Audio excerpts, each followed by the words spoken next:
After completing the first part of the DISC profiling system, you were most likely amazed with your written report, since it could easily have been written by you about you.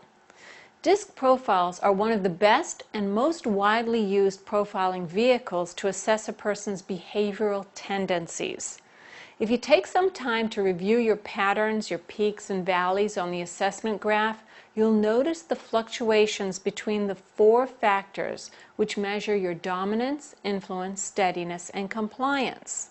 At this point, you may be asking yourself, now what? How can you actually use this information to improve your performance and possibly change and develop behaviors? Based on your unique personal assessments results, Indaba has developed training programs to make sure that you have the knowledge, tools, models, methodologies, theories, and ultimately the skills necessary so that you can easily adapt, dial up or dial down your behavioral tendencies in any given situation. In simple language, it means that after successful training, you should be able to modify your behavior at will, according to the situation that you're facing. You can then examine yourself, your personality, and your behaviors more accurately than ever. And the best thing is, with this information, you'll be ready to begin your Indaba online training to learn how to develop and improve your behaviors. For example, if a CEO's DISC indicates a highly elevated dominance factor and a much lower steadiness factor, this individual would most likely make choices that will ensure immediate control or power over most situations.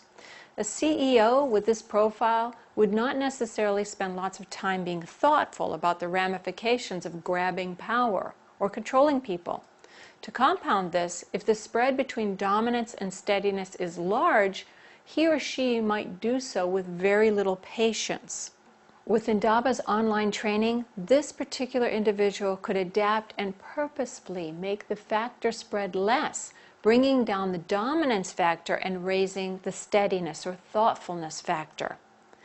After appropriate online training, this CEO might be a bit more thoughtful and a little less assertive or domineering when trying to accomplish goals in the situations that require different behavioral strategies. Once you start to understand your behavior patterns and train yourself to adapt and flex your behavioral muscles, making them stronger and more adaptable, you'll be able to handle almost any situation with great ease. The bottom line, you can decide what you want to do with your own DISC profile, and Indaba will be here to help you with fabulous e-learning solutions.